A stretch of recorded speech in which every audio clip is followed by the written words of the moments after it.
Hare Krishna, muy buenos días. Nama Om Vishnu Padaya Krishna Prestaya Bhutale Srimate Bhaktivedanta Swami Niti Namine Namaste Saraswate Deve Gauravani Pracharine Nirvisesa Sunsyavadi Pashatya Deshatarine Jaya Sri Krishna Chaitanya Prabhu Nityananda Sri Advaita Gadadhara Sri Vasadi Gaura Bhakta Vrinda Hare Krishna, Krishna Krishna, Hare Hare, Hare Rama, Rama Rama, Hare Hare.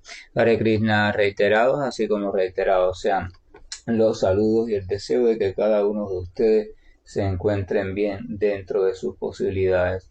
Y cuando digo se encuentren bien, me refiero a que se encuentren cada vez más cercanos a la tendencia de mirar de manera amorosa y fija hacia el deseo de cultivar su relación personal con el Señor Supremo. En el día de ayer habíamos compartido un texto de lo más hermoso e interesante, donde el Señor explicaba que aquellos que siempre le adoran con una devoción exclusiva, que aquellos que siempre están meditando en su forma trascendental, entonces Él les llevaba lo que les faltaba, o sea, les otorgaba lo que les faltaba y les preservaba lo que tenían. Evidentemente, cada persona va a interpretar el texto desde su posición o desde su nivel de conciencia o concepto de vida. Por ejemplo, una persona que esté muy todavía identificada con el concepto de vida material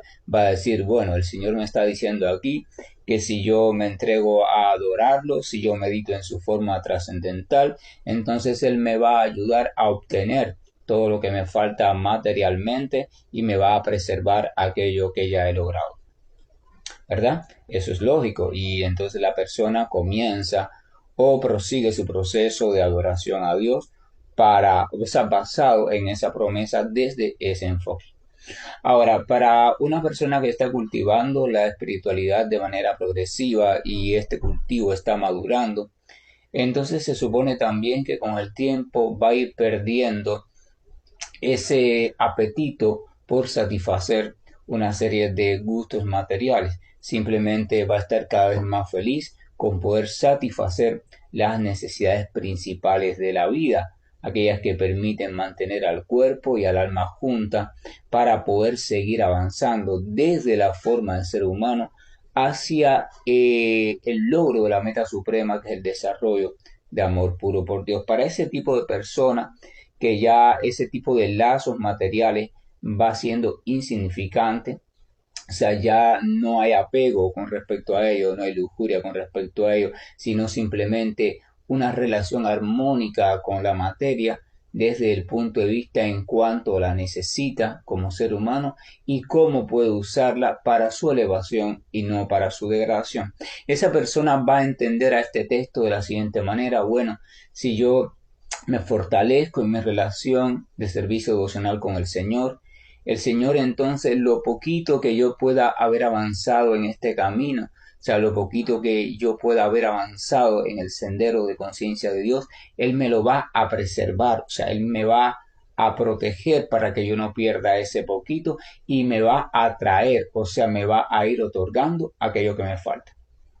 El espiritualista lo vería así y aquel que todavía está con bastante condicionamiento material lo vería desde el punto de vista material.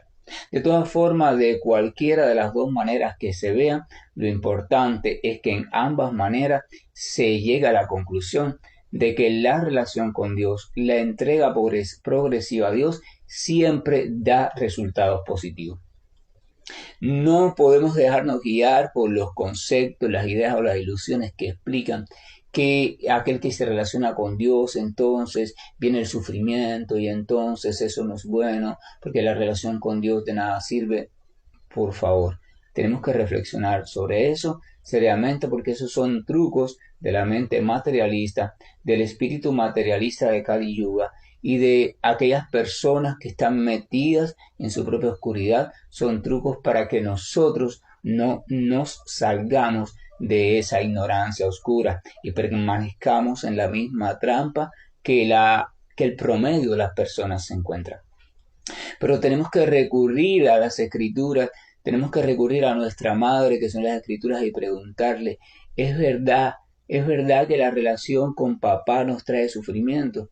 Entonces tu madre, las escrituras, desde diferentes puntos, textos y a través de diferentes acharias, te va a decir, no, eso no es cierto. Nunca el conocer a tu verdadero padre, que es amoroso, nunca el querer relacionarte con él, nunca el cultivar esa relación y nunca el desear ir a vivirte con él te puede traer sufrimiento. O sea, en verdad la relación con tu padre es el único modo de vida que te puede completar tu existencia, porque la relación con tu padre, cuando es amorosa y entregada, te trae lo que te falta y te preserva lo que tienes para que tu vida sea completa. Pero hablo de tu vida, te van a decir las escrituras, hablo de tu vida en su esencia más íntima. Aunque aparentemente por fuera pueda fluctuar, no importa. Las circunstancias de este mundo vienen y van, pero internamente es la única forma en que tu vida se complete. Mientras que nuestra vida no está completa internamente, la experiencia de felicidad o bienestar verdadero nunca puede ser experimentada. Podemos experimentar emociones, podemos experimentar diferentes tipos de sentimientos, sueños, metas, logros, lo que querramos llamarle. Pero la felicidad completa en el sentido íntimo e interior de la palabra no puede ser experimentada. La felicidad completa solamente es experimentada cuando nuestra vida se completa. Y nuestra vida se completa cuando logramos conocer perfectamente que tenemos un Padre, cuando logramos conocer que ese Padre es amoroso, siempre bien queriente, es sabio, etcétera, etcétera, cuando logramos investigar sobre sus cualidades generales, cuando logramos enterarnos de dónde reside en persona Él y cuando logramos recomenzar a cultivar nuestra relación íntima con Él. O sea, cuando se completa esa información, ese espacio de nuestra vida que está faltando, que está un poco descuidada, entonces nuestra vida es completa. Y si a eso le sumamos que comenzamos a llevar una vida en este mundo material organizada, guiada por la inteligencia, por los buenos pensamientos, las buenas acciones, las buenas decisiones, entonces la vida, tanto como ser humano como criatura espiritual, va a ser una vida perfecta. Y una vida perfecta significa una vida agradable, tanto desde el punto de vista material como desde el punto de vista espiritual. Una vida agradable. De hecho, hoy muchas personas en el mundo están celebrando algo que se llama la fiesta de todos los santos. La fiesta de todos los santos es una celebración que se estableció para recordar a todas aquellas personas conocidas o desconocidas que vivieron una vida o al menos transitaron hacia una vida, un estilo de vida de santidad.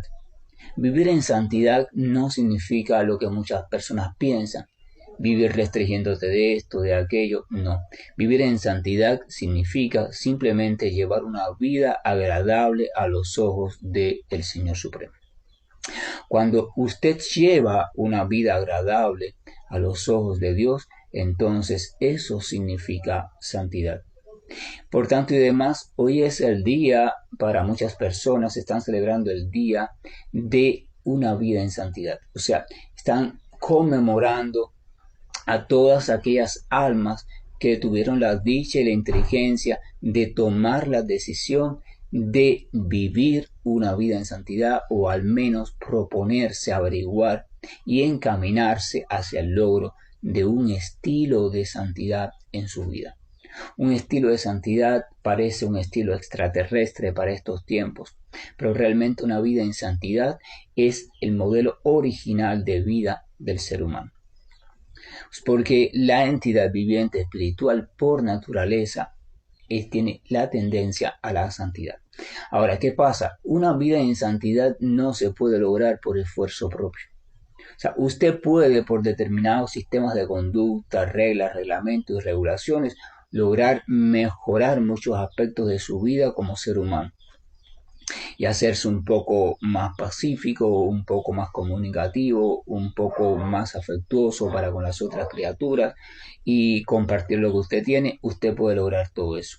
Ahora, pero sentir en su corazón el profundo deseo y amoroso de Dios, o sea, el profundo deseo amoroso de Dios, tanto por Dios como el que Dios siente por todas las criaturas, y llevar ese amor a todas partes, eso no se ejercita mediante ninguna técnica. O sea, no hay posibilidad de ejercitarlo, porque eso es un fruto de la presencia del Espíritu de amor por Dios en su corazón. O sea, esa es la influencia del Espíritu de Dios o Espíritu Santo, como le quieran llamar, en el corazón de la persona. Eso quiere decir que la vida en santidad es una vida que, aunque usted la desee, usted necesita la competencia o la participación del Espíritu de amor de Dios. O sea, que el Espíritu de amor de Dios, por una razón u otra, habite o encuentre agrado en habitar en usted, en habitar en su corazón. Pero el Espíritu de amor por Dios encuentra agrado solamente en habitar en nuestro corazón por dos razones. Una, porque Dios en persona así lo decida. O sea, Dios sienta agrado y entonces decida darnos esa misericordia. Y dos, la segunda, cuando un representante puro de Dios o un devoto puro o una gran alma siente agrado con usted y también decide darle esa misericordia. Porque el espíritu de amor por Dios solamente es posesión de Dios. Y por tanto, si un devoto puro de Dios también se siente en agrado con usted, entonces Dios también a través de ese devoto le concede esa misericordia. Pero no podemos obligarnos, no podemos obligar a nuestro corazón a que sienta inclinación hacia una vida en santidad. Pero si no logramos en algún momento esa vida en santidad, entonces nuestra aspiración de desarrollar amor puro por Dios nunca puede ser realizable. Entonces esa vida en santidad comienza por el deseo. O sea, uno se da cuenta un día de cuánto sufrimiento, por muy bonito que parezca algunas veces, pero aún así es sufrimiento, hay en este mundo material. De cómo aún las cosas más aparentemente gozosas al final tienen la semilla también dentro de sí de un futuro y posible sufrimiento. Entonces uno se da cuenta que para donde quiera que mires no hay salida. Y uno se da cuenta que si tienes por dentro la tendencia a ser bondadoso, compasivo, etcétera, etcétera, no encajas muy bien en el mundo promedio de hoy. O sea, no encajas muy bien porque el mundo promedio de hoy está diseñado para explotar, está diseñado para hacer sufrir, está diseñado para crear diferencias, está diseñado para que aprendas a mentir, para que aprendas a tener pensamientos individualistas, pensamientos marcados por cierto tipo de mal, o sea, para que desarrolles cosas no favorables en ti. Entonces tú sientes que las personas que tienen una tendencia a ser buenas personas son maltratadas en el mundo de hoy y no solo son maltratadas, sino que tienen la tendencia a frustrarse y a sufrir. Entonces esas personas, muchos de ellos se transforman, dicen voy a ser como de todo el mundo y así no sufro tanto. Y los que no se transforman, entonces pasan una vida así sintiendo que los están aplastando. Entonces esa persona llega un momento que cuando llega a la conclusión de que el mundo no encaja con algo que ellos están sintiendo, entonces ellos se preguntan, pero ¿por qué lo estoy sintiendo? ¿Por qué yo tengo esa tendencia a ser así si este mundo no es así? Entonces, evidentemente, después de preguntarse eso por mucho tiempo y reflexionar sobre eso, llega a la conclusión de que no es que es una locura, sino de que tiene que haber un estado de vida, tiene que haber algo en el cual, o sea, por llamarlo así, una dimensión, un estado de conciencia, en el cual él pueda desarrollar a plenitud esas inclinaciones internas que tiene. Entonces es cuando comienza a buscar, comienza a buscar. Y cuando escucha hablar por casualidad, porque la vida es así, de el reino de Dios, de las cosas de Dios, se va cruzando con otras personas parecidas, entonces de pronto descubre que sí existe un lugar, que existe un estado de conciencia en el cual todos los que habitan son así. Y entonces él podrá desarrollar a plenitud esa tendencia a ser bondadoso, amoroso, compasivo, etcétera, etcétera. Entonces se propone con firmeza acceder a ese famoso reino de Dios. Pero después entonces se da cuenta que para acceder a ese reino de Dios es necesario que nos desprendamos de todas aquellas cosas materiales que se nos han pegado como manchas. O sea, tenemos que alistarnos y alistar nuestro corazón para que entonces el espíritu de amor por Dios, que es el único que nos puede llevar a la morada del Señor, entonces nos lleve de modo certero y seguro. En ese alistamiento del corazón uno siente de vez en cuando un peso, siente tristeza, siente nostalgia, porque se da cuenta, a veces se da cuenta y a veces sin darse cuenta surge ese dolor. Un dolor de llanto, un dolor de sofoco interno, de nostalgia, porque uno está sintiendo simplemente el dolor y la tristeza de tantas acciones, decisiones, conductas y acontecimientos que uno ha hecho o en los cuales uno ha vivido y ha obrado y pensado de manera contraria a la manera del amor de Dios. Entonces todo eso tiene que salir, todo eso tiene que aflorar. Es como cuando usted comienza a iluminar una habitación que lleva mucho tiempo oscura, usted va viendo cada vez más la churre, la pudredumbre, la telaraña, el polvo que hay acumulado en ella. Y cuando el alma toma conciencia de eso, siente un dolor inmenso internamente. La purificación, cuando las manchas están muy metidas dentro de nosotros, duele, la purificación duele. Es como cuando usted, por ejemplo, tiene una cierta lesión en la piel y hay que hacer una cura muy fuerte, eso duele, pero hay que quitarle todo eso para que la piel se pueda renovar con felicidad según su propio sistema de renovación. Y entonces cuando uno siente esa tristeza es la semilla del arrepentimiento puro. De esa tristeza surge el arrepentimiento puro. Pero hay dos tipos de arrepentimiento. Está el arrepentimiento común. Por ejemplo, una persona se arrepiente porque lo que hizo le trajo tristeza, porque lo que hizo le trajo dolor o porque lo que hizo le trajo kármicamente enfermedad y se arrepiente. Pero esa persona no se está arrepintiendo realmente porque lo que hizo la apartó de Dios, sino por las consecuencias que a nivel personal le está trayendo. O sea, su arrepentimiento es simplemente por el sufrimiento personal que está experimentando. Ese arrepentimiento no nos transforma espiritualmente. El arrepentimiento que nos transforma espiritualmente y de beneficio espiritual es aquel arrepentimiento que sentimos cuando el dolor que estamos experimentando viene del hecho de comprender que esa conducta, ese pensamiento, esas respuestas, ese modo de vida nos estaba o nos estuvo o nos está apartando de la oportunidad de relacionarnos favorablemente con Dios. O sea, de sentir a Dios, de experimentar a Dios, de tener un corazón lleno del amor de Dios, de volver a nuestra morada trascendental. O sea, cuando nosotros, lo que nos duele más es que nos privamos nosotros mismos de la compañía de Dios y de nuestra relación con Dios. Cuando el dolor es ese y no simplemente lo que derivó de aquella acción o el karma, lo que nos duele es eso, cómo fuimos tan necios de nosotros mismos privarnos de la compañía de Dios. Entonces ese arrepentimiento, eso sana por completo. Eso quema la semilla de todo aquello que nos hacía conducirnos por un camino no favorable. Pero ese tipo de arrepentimiento incluso no viene de nosotros. No podemos forzarlo. Ese tipo de arrepentimiento viene impulsado también por la presencia del Espíritu de amor de Dios. Así que lo miremos por donde lo miremos, es necesaria la participación del Espíritu de amor por Dios en nuestra vida. Por eso cuando cantamos Hare Krishna, ese Hare se refiere al espíritu de amor por Dios. Ese Hare está llamando al espíritu de amor por Dios a que por favor participe en nuestra vida, a que encuentre agrado en nosotros y a que haga su morada en nosotros. Porque es solamente ese espíritu de Dios después quien va a dar en nosotros frutos. Y esos frutos van a ser los frutos de las buenas cualidades espirituales, buenas cualidades humanas y las tendencias a agradar al Señor Supremo.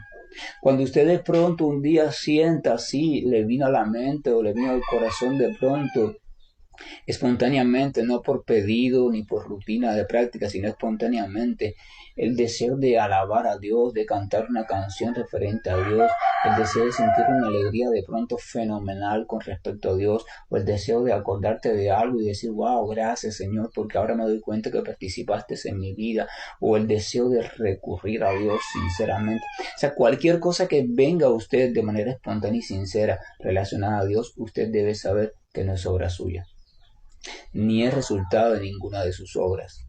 Es simplemente que el espíritu de amor por Dios, por alguna razón, ha cruzado así, le ha dado un avance, le ha dado como una gotica de agua, un sorbo de agua en medio del desierto, para que usted sienta eso.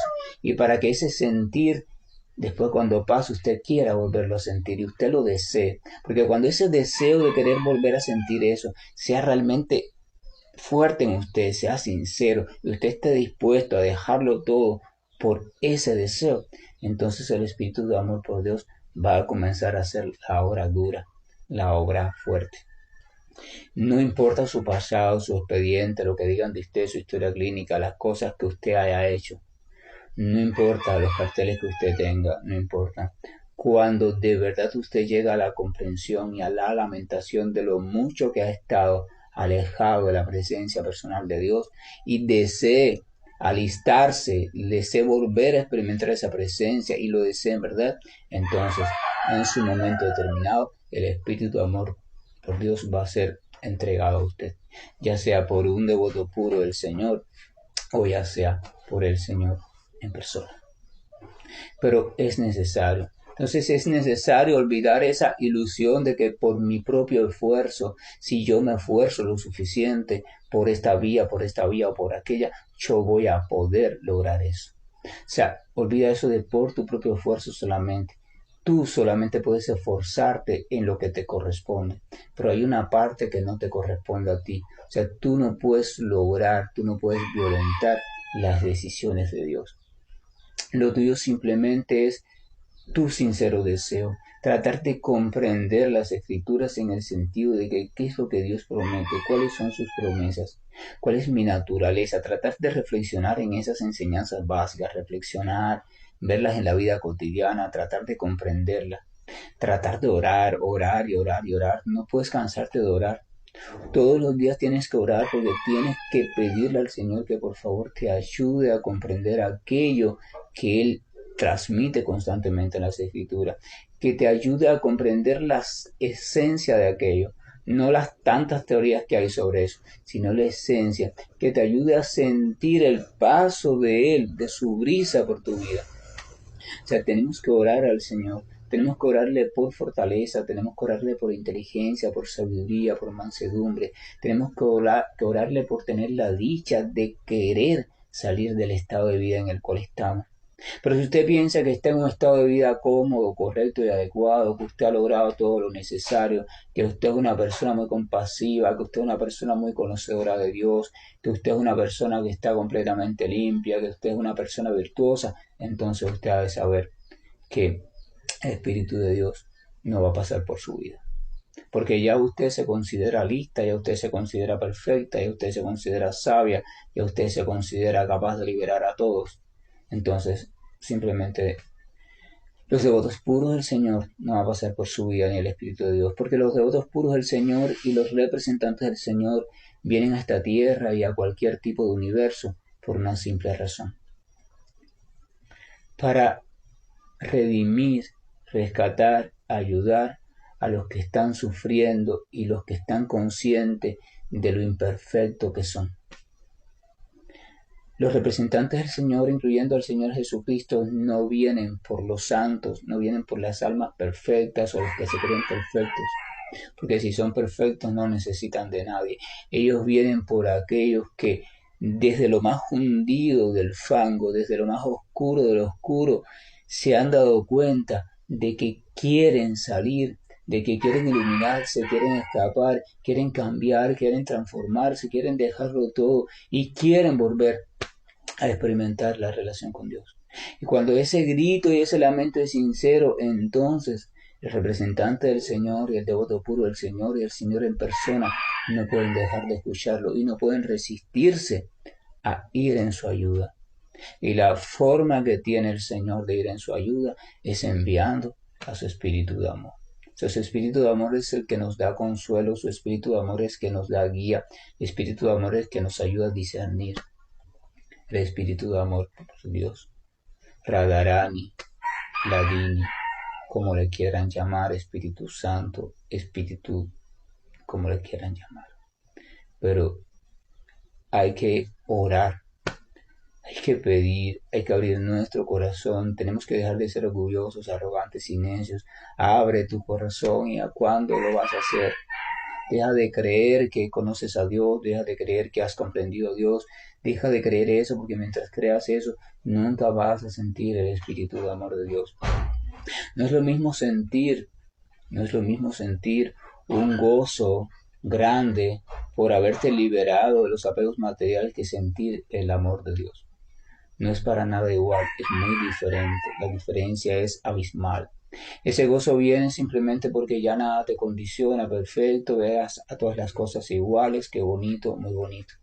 Pero todavía eso no es el sabor del amor de Dios. El sabor del amor de Dios no se puede describir, no cabe dentro de nadie, no cabe dentro de algo, es indescriptible. Y no se puede experimentar sin la participación del Espíritu de Dios, porque es el Espíritu de Dios. El Espíritu de Dios es como una empresa que se encarga de alistar un sitio y a una persona perfectamente para el Señor. O sea, el Espíritu de Dios es aquel que se encarga de alistarnos de manera perfecta, completamente, absolutamente, sin que quede ni un detalle por transformar, de manera que seamos agradables al Señor y que todos los pensamientos, conductas, palabras, todo lo que emerja de nosotros sea agradable al Señor. Tenemos dos opciones básicas, tenemos dos influencias básicas, por eso nos llamamos energía marginal del Señor. Nos llamamos energía marginal del Señor, ya eso lo he repetido varias veces, porque tenemos la opción de caer bajo el mandato de la energía material o bajo el mandato de la energía espiritual. Si caemos bajo el mandato de la energía material, que es como estamos ahora mismo, nosotros y todos los que estamos en este mundo, entonces todas las tendencias que van a venir a nuestro comportamiento no van a estar dirigidas al agrado de Dios, sino al agrado de nosotros mismos o de personas a quienes queremos agradar. Si caemos bajo el mandato de la energía espiritual, entonces todas las tendencias que emerjan en nosotros, todo lo que se nos ocurra, va a ser inspirado por el Espíritu de Dios, por tanto va a ser dirigido hacia el agrado de Dios, no hacia el agrado de nosotros mismos, ni hacia el agrado de nadie que nos agrade. Esa es la gran diferencia. La elección significa desear, elegir significa desear, lo que usted desee es lo que usted ha elegido. Así que tenemos que revisar en el fondo de mi corazón qué es lo que estoy deseando, qué es lo que más que estoy deseando, porque eso es lo que yo estoy eligiendo. La elección no está hecha de palabras. De nada sirve decir, oh Señor, yo elijo, por favor, servirte a ti. No, tú tienes que en tu corazón desarrollar el deseo de servir a Dios. Tú tienes que desarrollar verdadero interés, verdadera ansia, verdadera curiosidad por ese mundo trascendental, por esa vida diferente. El deseo es la elección. Muchas personas, porque el ser humano habla, entonces se quedan en las palabras y piensan, por ejemplo, que orar a Dios es simplemente decirle palabras bonitas, hablo de palabras verbales, ¿entiendes? Pero Dios, la suprema personalidad de Dios, tú deberías saber que las vibraciones materiales no llegan a la suprema personalidad de Dios. Ninguna palabra, ningún sonido que tú emitas llega a la suprema personalidad de Dios. Esas palabras cuando llegan a Dios y uno dice fueron respondidas por Dios, Dios no respondió a esa palabra. Dios no respondió a esa frase. Dios respondió al manantial de donde surgió esa palabra. Si esa frase y esa palabra surgieron de un sentimiento de verdadero dolor y arrepentimiento, de un deseo sincero de transformación, entonces a eso es a lo que Dios responde. Tú puedes decir, Señor, yo quiero cambiar, yo me arrepiento, yo quiero transformarme, bla, bla, bla, bla, y tu corazón estar tranquilo mientras dice eso, entonces debes saber que aunque lo repitas 108 millones de veces, Dios no va a responder a eso. Porque realmente tú no estás diciendo nada. Simplemente es tu maquinaria física la que está haciendo una combinación de cuerdas vocales, respiración, movimiento de labios y de lengua, coordinación de sonidos y emitiendo algo que conocemos como frase u oración verbal. Pero eso se queda en el ámbito material. Eso no llega al plano espiritual, porque no hay nada en esa construcción verbal que sea espiritual. O sea, no hay nada, no hay ninguna palabra en este mundo que sea espiritual. La palabra por sí misma no es espiritual, porque de hecho la palabra no es más que la forma que encontró la entidad viviente de expresar algo para que otros lo entendieran, porque no tiene otra forma de expresarlo. Por ejemplo, en el mundo espiritual, la morada trascendental del Señor, no hay necesidad de la palabra. ¿Por qué no hay necesidad de la palabra? Porque es un estado de conciencia pura, donde todo está hecho de conciencia puro y automáticamente lo que tú sientes es automáticamente transparente. O sea, el que está a tu lado, el que está contigo inmerso en el gozo del Señor y el Señor mismo, automáticamente tú sientes algo, ya Él lo siente también. O sea, Él lo percibe. O sea, por tanto, no hace falta mecanismos de comunicación. La comunicación existe, las herramientas comunicativas existen porque nuestro estado de conciencia es opaco. O sea, no hay una transparencia entre un estado de conciencia de dos entidades vivientes. Entonces necesita buscar códigos, formas, señales, signos, etcétera, etcétera, para ver si el otro logra comprender lo que tú quieres transmitir. Y con todo y eso vienen una cantidad de males entendidos que todos sabemos de ese tema. Entonces eso quiere decir que ningún lenguaje, absolutamente ninguno, ni corporal, ni verbal, ni extracorporal, ninguno, ni mental, ni intelectual, ninguno, llega a Dios. Sin embargo, es necesario usarlo. Por ejemplo, cuando Jesús de Nazaret hablaba en voz alta o oraba en voz alta, Él explicó en alguna ocasión que no lo hacía para que el Padre lo escuchara, sino para que los otros, las personas comunes, tuvieran ejemplos de que Él siempre se remitía al Padre. O sea, Jesús, como cualquier devoto puro, cualquier persona de Dios, no necesita la palabra para que Dios le escuche. Ellos han comprendido que lo que Dios escucha no es la palabra. Porque si no, entonces, imagínense ustedes, los pobres sordomudos no tuvieran oportunidad de que Dios los escuchara. Porque ellos nunca escuchan palabra porque son sordos y por tanto nunca emiten palabras porque nunca aprenden a hablar. Entonces, pero sin embargo, cuando el corazón de una persona que tiene limitaciones, que se conoce como sordomuda en este cuerpo material, cuando su corazón experimenta un sufrimiento profundo y de alguna forma ella siente que hay algo, hay una existencia superior a la cual puede apelar y su corazón clama a esa existencia sin palabras porque él no ha aprendido palabras, entonces tengan por seguro que esa existencia maravillosa va en su socorro. Entonces la oración no se trata, no se suscribe al lenguaje o a la palabra, por tanto la elaboración de la oración desde el punto de vista gramatical no es lo que le da el éxito a la oración. Hay personas que se envanecen diciendo oraciones preciosas con palabras rebuscadas o aprendiendo oraciones muy elevadas o incluso criticando a otros porque han dicho una palabra que no va en la oración original, pensando que si violan el modelo de oración original entonces la oración no funciona, pero eso es un concepto material de la oración. Tenemos que ir perfeccionando. La oración es una cuestión del corazón. Si usted no está sintiendo un sentimiento en su corazón, no ore. No ore porque simplemente se va a quedar ronco. La oración es cuestión del corazón.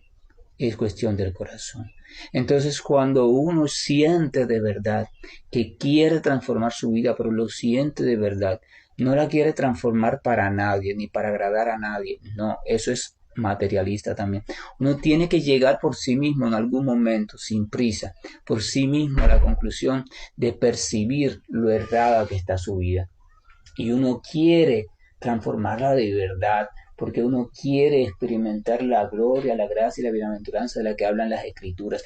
Entonces uno cuando tiene ese deseo, o porque está harto del sufrimiento, por lo que sea, pero cuando eso emerge una experiencia profunda en su corazón, entonces ya uno debe saber que antes que clame al Señor con palabras, ya el Señor te ha escuchado, porque el Señor ha escuchado el sentimiento sincero que brotó directamente de tu corazón. Vamos a recordar que el Señor en forma de Paramatma está ubicado al lado de la entidad viviente, allí en su corazón. El Señor es el testigo eterno. No hay ningún cuerpo viviente que tenga un alma dentro, que no tenga también dentro una representación del Señor Supremo en forma de superalma. Entonces, el Señor Supremo está allí. La palabra no emerge del alma. Las cosas, los símbolos, no emergen, nada de emerger del alma. Entonces, cuando el Señor Supremo solamente va a oír, solamente va a percibir aquello que emerja del alma. O sea, cuando el alma está experimentando una verdadera experiencia directa, un deseo directo de cambio, un deseo directo de arrepentimiento, un deseo profundo y real, entonces el Señor automáticamente va a responder. Así funciona. Pero debemos entonces buscar eso. Debemos incluso sentir dolor por el simple hecho de que no estemos deseando cambiar nuestra vida.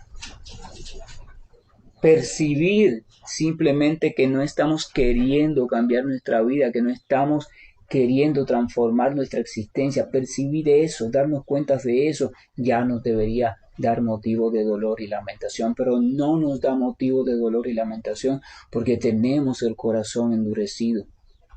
Y tenemos el corazón endurecido por todo el tiempo y los miles de vidas que llevamos caminando en dirección opuesta al Señor Supremo y queriendo simplemente pensar en el disfrute personal de nosotros mismos. Eso endurece el corazón. Cuando usted solamente piensa en sí mismo y cuando usted piensa solo en disfrutar usted mismo y cuando usted piensa solamente en sus sueños y en sus metas y en sus cosas y en sus preferencias y usted se olvida de la presencia y participación de Dios y de hecho se olvida de la presencia y participación de las demás entidades vivientes, usted debe saber que su corazón se endurece. Pero también sucede lo contrario. Cuando usted comienza a entrar en contacto con un estímulo diferente, con un modo de vida diferente, entonces su corazón comienza también a suavizarse. Y entonces es magnífico, por eso es que las regulaciones existen, la ley existe. Cuando hablo de ley no me refiero a la ley del Estado, me refiero a las leyes que en diferentes momentos los representantes de Dios pusieron en los pueblos de Dios, los 10 mandamientos de los judíos, las regulaciones allá en los países, en los pueblos estos de la India, etcétera, etcétera. O sea, la ley existe no para que tú vayas a Dios. La ley existe para que corrijas tu vida y tengas un modelo, una guía por la cual guiarte, de tal manera que tu vida vaya transitando de la dureza del corazón frío hacia la bondad del corazón ya con temperatura tibio a caliente. La ley existe para que tú vivas, te sitúes en tu posición correcta como ser humano bondadoso, compasivo y sabio. Y entonces a partir de esa posición correcta es que tú vas a sentir anhelo por el Señor Supremo. Porque cuando tú te sitúes en la bondad pura, tú vas a darte cuenta que no encajas en el mundo, no encajas en el estilo de vida normal que hay en el mundo y tú vas a sentir atracción por una vida o una morada o un universo diferente y es a lo que llaman el reino de Dios. Entonces ese deseo, esa atracción por esas palabras que hablan de ese reino y de esa presencia son los que te van a ir guiando hacia tu interés, hacia el reino, esa presencia. Y cuando tú sientas el verdadero deseo de conocer, de experimentar ese reino y esa presencia del Señor, entonces estarás listo para recibir el Espíritu de amor de Dios en tu corazón. Y el Espíritu de amor de Dios te va a guiar allí en el camino en el cual tú te encuentres, que para ese entonces no importa el camino externo, no importa si eres cristiano, si eres musulmán, si eres sufí, si eres lo que sea, no importa lo que sea, porque la transformación y la guía no va a venir por esa doctrina, va a venir simplemente en tu impulso interno, en tus movimientos internos que van a ser generados por la influencia del Espíritu de amor de Dios. En ese momento vas a comprender que las doctrinas sobran, que los caminos sobran, que todo sobra, que lo único que cuenta es simplemente dejarte guiar por el Espíritu de amor de Dios. El texto número 23 del capítulo 9 de la Bhagavad Gita dice lo siguiente. El Señor ya habló en el texto número 22 que de las personas que siempre lo adoran con devoción exclusiva, de las personas que siempre están meditando en su forma trascendental, como Él los cuida, les lleva lo que les falta y les conserva lo que tienen. Ahora, está hablando de los que lo adoran directamente a Él. Ahora acá en el verso 23 dice lo siguiente. Aquellos que son devotos de otros dioses o semidioses y que los adoran con fe, en realidad me adoran únicamente a mí, oh hijo de Kunti, pero lo hacen de un modo equivocado. Vamos a recordar que el Señor es la fuente de todo sale de Él y todo vuelve a Él. Por tanto, incluso cualquier cosa que alguien esté adorando, esa cosa viene del Señor, de un modo u otro. Y por tanto, la ofrenda que le dan a esa cosa también viene del Señor, porque todo se produce por las leyes del Señor. Así que, si lo que yo ofrezco viene del Señor, y si ese elemento al cual yo le ofrezco también de una forma u otra depende del Señor, entonces yo estoy de manera indirecta adorando al Señor. Eso se llama también adoración al Señor, pero lo estoy haciendo de modo equivocado, porque está siendo indirecto. Estoy centrando mi atención no en el Señor personalmente, sino en algo diferente. Mi amor no está directamente hacia el Señor. Mi amor está llegando al Señor, pero de manera indirecta. Y no es lo mismo la manera directa que la manera indirecta. Y el Señor explica lo siguiente. Yo soy el único disfrutador y amo de todos los sacrificios. Por consiguiente, aquellos que no reconocen mi verdadera naturaleza trascendental caen. El Señor está diciendo que la forma de adoración indirecta, si simplemente te quedas en ella y no avanzas hacia el Señor Supremo, entonces más tarde o más temprano vas a caer. Esa forma de adoración o de acercamiento supuesto a Dios o de religión, o como le quieras llamar, o de estudio filosófico, te va a alejar del Señor. La forma de adoración indirecta está llena de tantas trampas que cuando vengas a ver vas a estar más enamorado de esa forma que del propio Señor. Y cuando sientas más amor por algo que por el propio Señor mismo, entonces debes saber que todo avance espiritual se detiene. Simplemente caes. El Señor, texto 25 en adelante, que los voy a leer, pero no los voy a explicar porque ya el tiempo está demasiado pasado. El Señor dice, esto es importante para que vayan reflexionando. Aquellos que adoran a los semidioses nacerán entre los semidioses. Aquellos que adoran a los antepasados irán a los antepasados. Aquellos que adoran a los fantasmas y espíritus nacerán entre esos seres. Y aquellos que me adoran a mí vivirán conmigo. Si alguien me ofrece con amor y devoción una hoja o una flor, una fruta o agua, yo los aceptaré. Todo lo que hagas, todo lo que comas, todo lo que ofrezcas o regales, y todas las austeridades que realices, hazlas, oh hijo de Kunti, como una ofrenda a mí. Mañana, si Dios me lo permite, voy a empezar en el primero de esos textos. Leí 3 textos, voy a empezar en el primero de esos 3, pero es simplemente para que lo vayan reflexionando. Y lo voy a repetir para que se quede en sus mentes ese texto primero. Aquellos que adoran a los semidioses, estamos hablando de la adoración indirecta. Aquellos que adoran a los semidioses nacerán, su próxima vida, estarán entre los semidioses. Aquellos que adoran a los antepasados irán a los antepasados. Aquellos que adoran a los fantasmas y espíritus nacerán entre esos seres. Y aquellos que me adoran a mí vivirán conmigo. Si usted en verdad quiere regresar a su morada trascendental en compañía del Señor Supremo, usted debe saber que hay una sola vía: amar, adorar directamente al Señor Supremo. Las vías alternativas, indirectas o secundarias, los llevarán a metas supremas. Hay un dicho que dice que todos los caminos conducen al mismo lugar, pero realmente aquí el Señor está diciendo que lo único que lo conduce a Él es Él mismo. Hare Krishna, buen día, y estoy finalizando la llamada.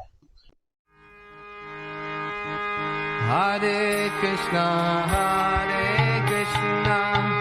Krishna Krishna, Hare Hare, Hare Rama, Rama Rama, Hare Hare, Hare Krishna.